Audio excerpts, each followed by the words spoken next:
Gracias, buenos días. Bueno, para tratar el tema del origen del Estado Islámico en Irak, creo que es conveniente introducirnos remontándonos al 2003, ¿cierto? Cuando el gobierno de los neocons de Washington deciden invadir Irak, siendo la excusa, recordamos todas las armas de destrucción masiva y incluso los falsos alegatos de los contactos de Saddam Hussein con Al-Qaeda.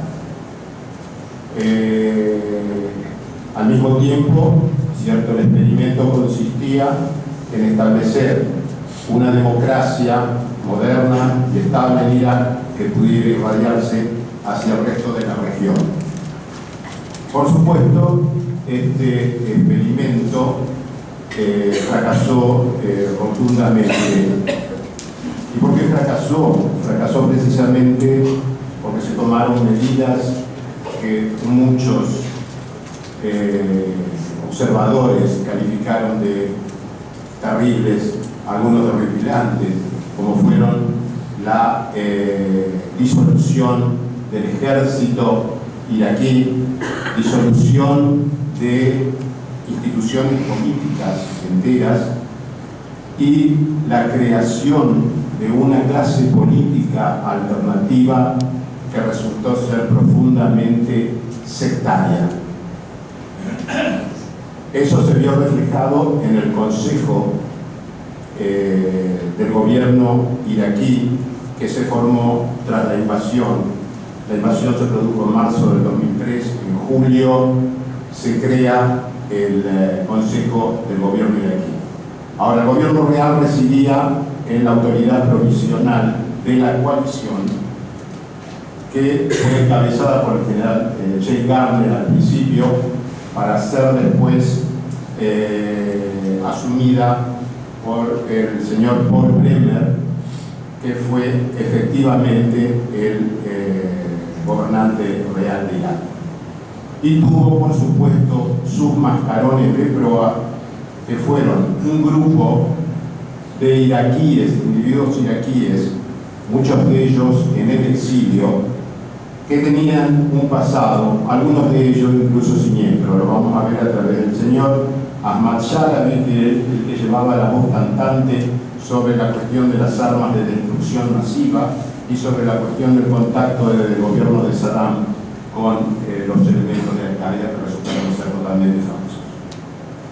El Consejo del Gobierno iraquí fue formado por 13 chiitas, 5 sunitas, 5 kurdos, un turcomano y un cristiano asirio.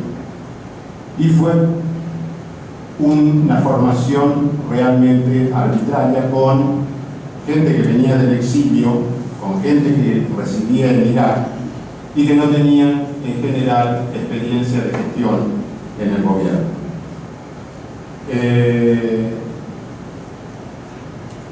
¿Qué pasó al haberse disuelto las principales instituciones del país? Se creó un diseño que fue el de la insurgencia sunita y el del triángulo sunita, que eran conceptos, ¿cierto?, que eran prácticamente inexistentes en Irak. Eso fue precisamente un sistema diseñado especialmente por los neocons. ¿Qué pasó? Estados Unidos crea, arma precisamente. Lo que necesitaba Estados Unidos era que el ejército norteamericano apareciera como un liberador y no como un invasor. Y es por eso que ellos hablaban de la insurgencia sunita y hablaban de una supuesta comunidad chiita oprimida, ¿cierto?, por una minoría sunita. Arman a la comunidad chiita, empiezan a surgir las milicias chiitas con diferentes orientaciones también, y evidentemente se inicia un proceso muy caótico en Irak y se cae, digamos, en un estado de naturaleza, lo que diría Hobbes, ¿cierto? Y comienza la guerra de todos contra todos. Después de este proceso, los Estados Unidos, ¿cierto?, tratan de recomponer el equilibrio, y eso lo hacen a través de lo que se llamó, ellos lo llamaban the surge, que sería la oleada, que fue una escalada militar masiva que se dio entre los años 2006 y 2008. Pero evidentemente el daño ya estaba hecho, y a pesar de los 150.000 hombres que estuvieron en tierra, ¿cierto?, no pudieron solventar el estado de caos que se vivía en el país.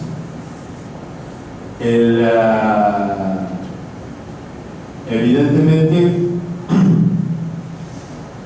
tenemos, a partir del 2008, ya empieza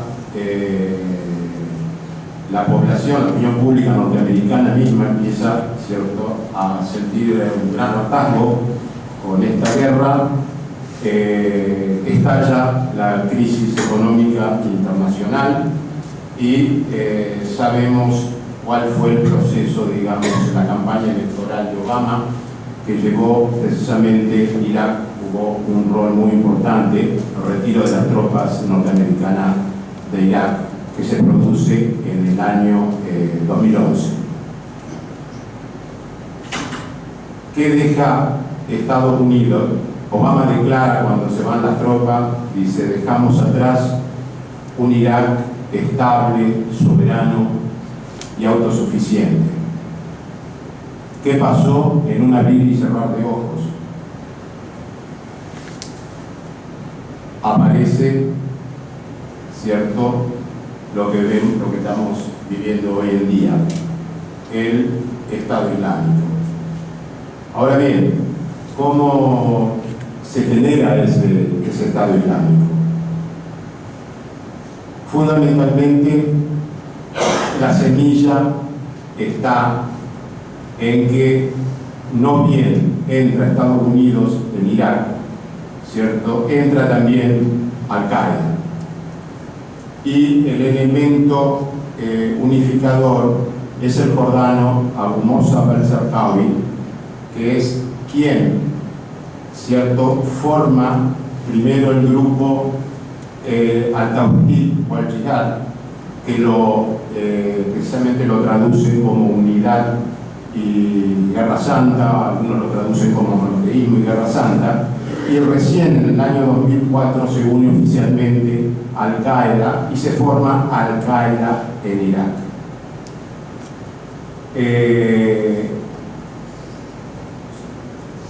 ¿Qué pasa? ¿Dónde está el gran semillero de los principales líderes del Estado Islámico? Se encuentran en las cárceles, en las prisiones conducidas por Estados Unidos en Irak. Fundamentalmente, primero las prisiones de Abu Ghraib, las prisiones de Camp Busca, las prisiones de Camp Proper y las prisiones de Tashi. Allí, precisamente, hay alegatos precisamente de veteranos de guerra norteamericanos sobre lo que sucedía en esas prisiones. Sobre todo, hay uno de ellos, Andrew Thompson, que le tocó trabajar en la prisión de Camp Busca, y él dice que el Estado Islámico no es una cosa nueva ni es una cosa extraña. El Estado Islámico empieza a generarse por los errores que cometimos los Estados Unidos precisamente al entrar en Irak. ¿Esos errores en qué consistieron? Consistieron en que a estos presos los mantenían, a los elementos más radicalizados, mezclados con los elementos, los convictos de poca monta y con mucha gente que era inocente. Porque ¿qué pasaba? Cualquier masculino en edad militar que estuviera cerca de los lugares donde se producían atentados, explosiones, etc., aterrizaban detrás de las rejas de estas prisiones administradas por las autoridades norteamericanas. Allí, en Cambuca, es detenido Abu Bakr al-Baghdadi, que es hoy el califa, cierto, que dirige el Estado Islámico, y se encuentran junto con él también en esa cárcel varios de los más importantes líderes, entre ellos Abu Ayman al-Iraqi, miembro prominente del ejército de Saddam Hussein. Se encuentra Adnan Ismail Najem, de una tribu muy importante iraquí, también oficial del ejército de Saddam, que fue el encargado del Consejo Militar del Estado Islámico. Fue muerto en junio pasado en la ciudad de Mosul, cuando invade Mosul y la toma.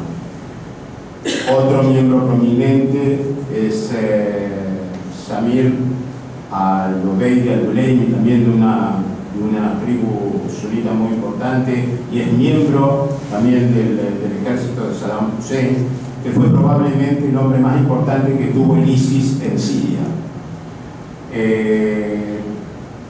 Toda esta gente que estaba detenida en estas prisiones que he nombrado, y principalmente en Cambuca, fueron separados. O sea, primero estaban todos mezclados, digamos, los elementos más peligrosos con los elementos más numerosos, que eran mucha gente inocente e incluso convictos de delitos menores.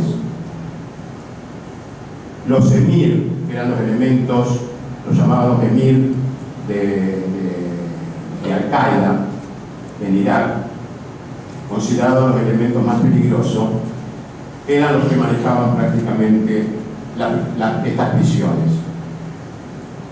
Los militares norteamericanos alegaban de que por falta de experiencia lingüística de las autoridades, por falta de experiencia, cierto, en inteligencia para detectar verdaderos extremistas,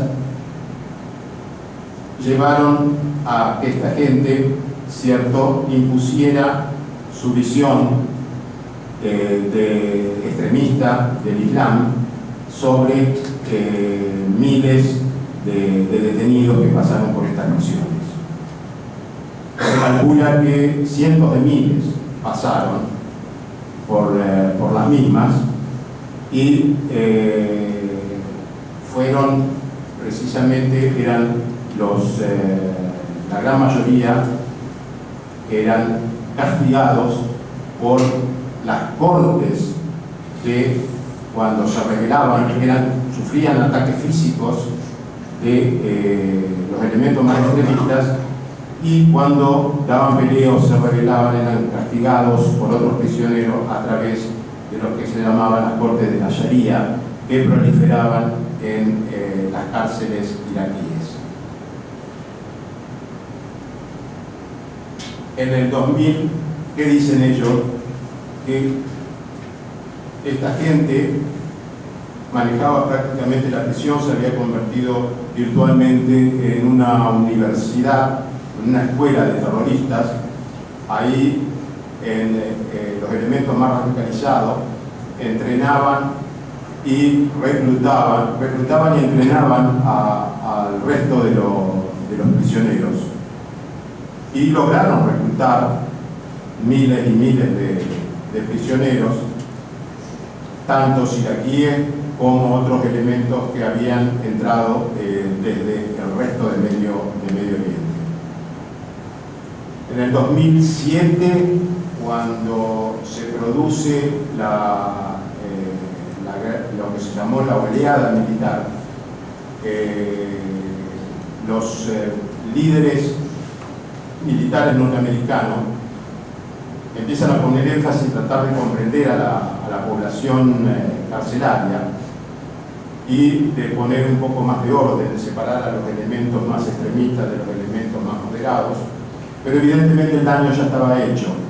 Entre el 2003, que se produce la invasión, y el 2007, que se empieza esta nueva política, se logró formar una gran cantidad de redes y células que fueron las que después, digamos, pasarían en el 2011 a Siria para empezar a luchar con los rebeldes sirios, que fueron, por supuesto, armados por potencias internacionales y potencias regionales. Es así que el grupo de Al-Qaeda en Irak es lo mismo que el Estado Islámico, comandados por el señor Abu Bakr al-Baghdadi. Abu Bakr al-Baghdadi es un nombre, ¿cierto? Él adopta, se proclama califa, ¿cierto? Y en abril es cuando, de este año, cuando se separan precisamente de Al-Qaeda Central.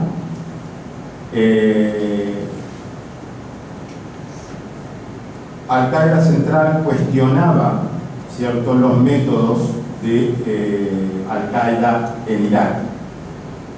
Y Al-Qaeda en Irak, ¿cierto?, ¿qué logra en Siria? Logra ir infiltrándose en el resto de los grupos rebeldes que estaban actuando, ¿cierto?, y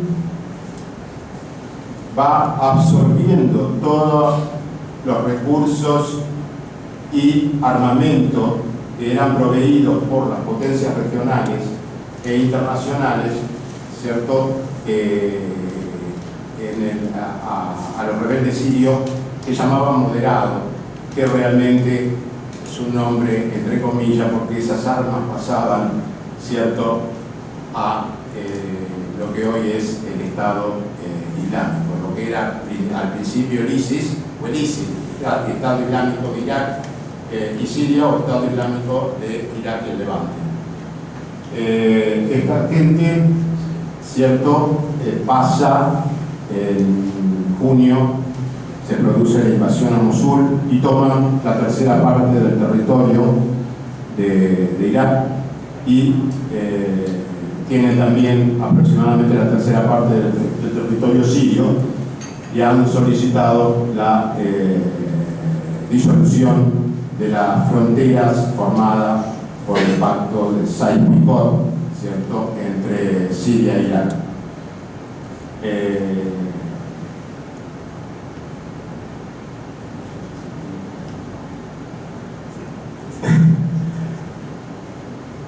Bueno, evidentemente podemos tratar después, a través de las inquietudes, de las preguntas, ¿cierto?, que tengamos sobre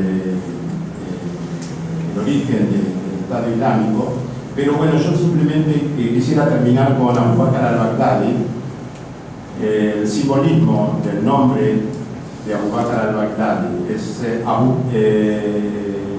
Abu Bakr al-Baghdadi al-Husseini al-Qurayshi. Hay un gran simbolismo en este nombre. ¿En qué consiste este simbolismo? Abu Bakr al-Baghdadi es un clérigo en la región de Samarra, que es donde él nace en 1971. Ahí logra un bachillerato, un máster y un doctorado en estudios islámicos en la Universidad de Bagdad.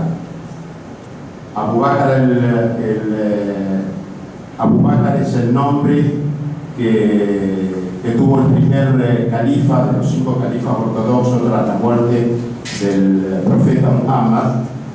Después, Al-Husayni se estima que se debe al Hussein, que es el nieto del profeta, el hijo de Ali, ¿cierto?, que fue asesinado en el año 680 en Irak, y es un gran mártir, marca un punto de inflexión en la historia del Islam. Es un mártir tanto para sunitas como para chiitas. Para terminar, quiero mencionar el tema de del sectarismo en Irak. En cuanto al tema del sectarismo en Irak, yo siempre aconsejo leer a un historiador bastante perceptivo, de mi gusto, por supuesto, y sobre todo por los 7 años que me tocó vivir en ese país, que es Fanah Hattab, un historiador hoy a cargo del Instituto de Medio Oriente en la Universidad de Singapur. Este señor, por supuesto, no compra en la división ancestral chiita, sunita en Irak. Él precisamente dice, hasta hace muy poco, hasta el año 2003, prácticamente no existía una división profunda entre chiitas y sunitas. Desde que se crea Irak como Estado independiente en el año 1921 y por más de 80 años, la configuración predeterminada de la sociedad iraquí ha sido la convivencia. Y eso fue durante toda la monarquía hasta el año 58, que es derrocada, después por el régimen de Karim Qasem, régimen prosoviético, precisamente ese nacionalismo superaba ampliamente todo elemento sectario o de identidad que pudiera existir en Irak. O sea, no es que los norteamericanos han creado el sectarismo en Irak. Ese sectarismo siempre estuvo latente, larvado bajo la superficie, pero el acendrado sentimiento nacionalista superó siempre ampliamente este sectarismo o la identidad. Eso fue prácticamente creado después del año 2013.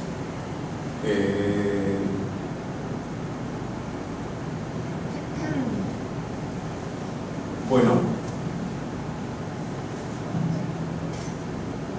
ahora el Estado Islámico ha llegado, ha dicho un autor, para quedarse. No va a ser fácil, digamos, combatirlo, destruirlo, como ya mismo lo han reconocido las autoridades norteamericanas. Ellos hablan de 3 años en adelante, pero creo, cierto, de que va a ser bastante difícil. Los últimos informes indican de que precisamente no son como decía la CIA, que iban entre 20.000 y 31.500, sino que son más de 200.000 los que están estimando en estos momentos entre Irak y Siria por la capacidad de combate que tienen, y fundamentalmente teniendo en cuenta que los mayores líderes del Estado Islámico vienen con una gran preparación, que son los exoficiales, ¿cierto?, del régimen de Saddam Hussein. Es por eso que en estos momentos, a partir, ¿cierto?, de que Estados Unidos decide mandar un contingente, primero de 1.600 hombres y después de 1.500 hombres, y llevar a cabo acciones aéreas, ¿cierto?, el Estado Islámico empieza a tener retrocesos en algunos lugares y avances en otros.